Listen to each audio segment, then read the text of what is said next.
आखिर इस्लाम का सबसे बड़ा मुल्क थामेगा सनातन की पतवार? क्या इंडोनेशिया की 86% आवाम इस्लाम छोड़ने को तैयार? आखिर त्याग कर इस्लाम इंडोनेशिया अपना रहा ग्रीन इस्लाम का पैगाम? क्या कयामत की रात से डरकर सारे मुस्लिम करेंगे घर वापसी का नेक काम? आखिर क्या है ग्रीन इस्लाम? क्या ये सनातन का ही एक दूसरा वर्जन है या फिर सनातन का ही एक पहलू? क्या वाकई में इंडोनेशिया की 86% आबादी सनातन कल्चर में घर वापसी करने वाली है?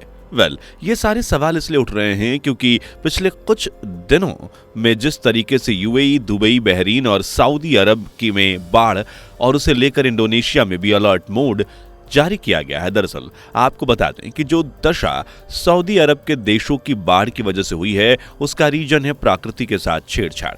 बिकॉज अरब के देशों में पानी के लिए क्लाउड सीडिंग यानी कि आर्टिफिशियल तरीके से बारिश कराई जा रही थी। बता दें कि इस टेक्नोलॉजी में बेमौसम ही बारिश कराई जाती है, लेकिन इस बार नेचर के साथ खिलवाड़ करने का नतीजा क्या हुआ इसे आप अरब के कुछ शहरों में भयंकर बाढ़ के तौर पर देख सकते हैं, जिससे कुछ लोग कयामत की रात भी कह रहे हैं। एंड इसे लेकर अब इंडोनेशिया भी चौकन्ना हो गया है और ग्रीन इस्लाम मूवमेंट चलाने पर जोर दे रहा है, जिसमें नेचर को बचाने का मेन पर्पस है एंड ये काम धर्म के जरिए किए जाने का जिक्र है। दरअसल इस मूवमेंट को सनातन धर्म से इसलिए जोड़ा जा रहा है क्योंकि दुनिया में सनातन ही एकमात्र ऐसा धर्म है, एक ऐसा कल्चर है जिसमें प्रकृति को गॉड मानकर पूजा जाता है।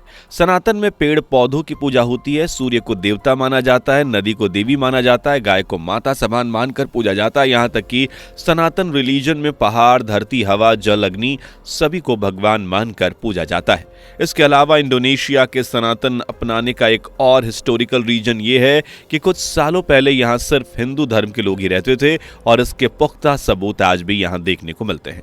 तो अब सवाल उठता है कि क्या वाकई में दुनिया का सबसे बड़ा मजहब सनातन संस्कृति को अपनाने की मांग कर रहा है?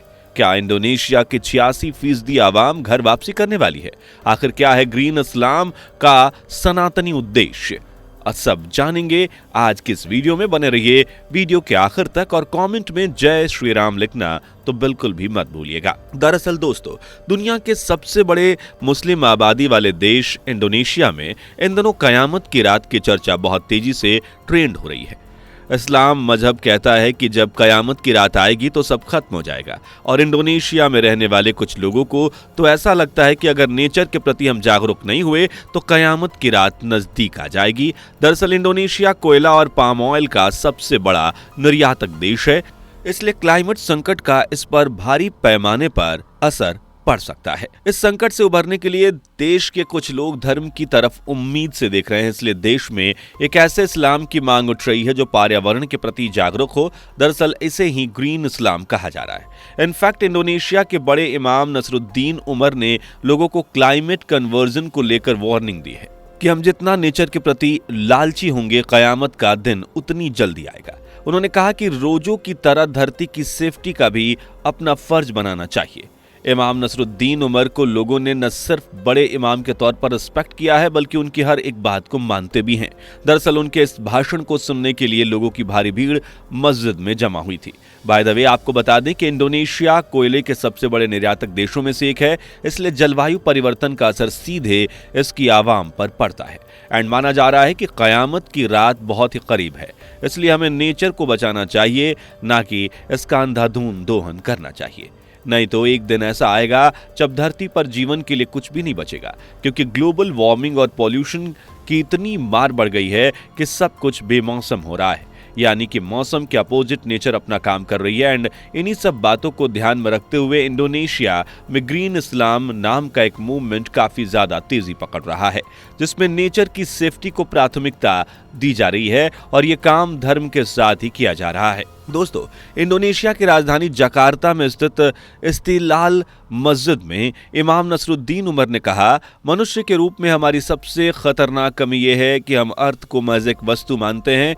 हम नेचर के प्रति जितने लालची होंगे कयामत का दिन उतना ही जल्दी आएगा। जिस तरह हम रमजान के महीने में रोजा रखते हैं वैसे ही धरती की रक्षा को भी हमें अपना फर्ज बनाना चाहिए और हर दिन नमाज की तरह पेड़ लगाने की आदत आदत होनी चाहिए। बाय द वे दोस्तों, इस बात से आप कहां तक सहमत हैं हमें कमेंट करके जरूर बताइए। इनफैक्ट इंडोनेशिया में 27 करोड़ से भी ज्यादा लोगों की आबादी रहती है, जिनमें से सबसे ज्यादा आवाम मुसलमानों की है। इस समय ये पर्यावरणीय चुनौतियों का सामना कर रहा है। समुद्र का स्तर बढ़ रहा है, जिसकी वजह से देश के कई इलाकों में पानी भरने लगा है और वो डूबने की कगार पर हैं। मौसम में बड़ा बदलाव की घटनाएं जो हो रही हैं वो तो देखने को मिल रही हैं। साल 2019 में इंडोनेशिया में सूखे की गंभीर घटनाएं भी देखने को मिली थी, जिसकी वजह से जंगलों में आग लग गई थी। इसके अगले साल ही कई इलाकों में भारी बारिश भी हुई, जिसकी वजह से लोगों को बाढ़ की गंभीर समस्या से जूझना पड़ा था। दशकों में पहली बार इंडोनेशिया में ऐसे हालात देखे गए थे। इनकी वजह ग्लोबल वार्मिंग और क्लाइमेट चेंज को ही माना जा रहा है। यहाँ तक कि सबसे ज्यादा प्रभावित वो लोग रहे जो ग्रामीण इलाकों और पिछड़े हुए प्रांतों में रहते हैं। तो ऐसे में इंडोनेशिया के आम लोग कयामत से बचने के लिए ग्रीन इस्लाम आंदोलन चला रहे हैं, जिसमें सीधे तौर पर नेचर को गॉड समान या कहें कि धर्म समान मानकर उसकी सुरक्षा की जाएगी। तो अब ऐसे में ग्रीन इस्लाम की तुलना सीधे तौर पर सनातन कल्चर से की जा रही है, क्योंकि ग्रीन इस्लाम के एथिक्स भी सनातन के सिद्धांतों के समान है और दोनों का उद्देश्य प्रकृति की रक्षा करना है। तो क्या अब इंडोनेशिया के 86% मुस्लिम सनातन कल्चर में घर वापसी करने को तैयार हैं? आज से सैकड़ों साल पहले भी इंडोनेशिया महज एक हिंदू राष्ट्र हुआ करता था और आज भी इंडोनेशिया में बाली एकमात्र ऐसा द्वीप है जहां सभी लोग हिंदू हैं। बता दें कि बाली द्वीप में तकरीबन 90% आबादी हिंदुओं की है और यहां सैकड़ों हिंदू मंदिर आज भी मौजूद हैं।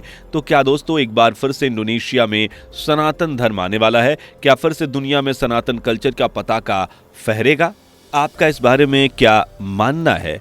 आप जरूर हमें कमेंट में बताएं।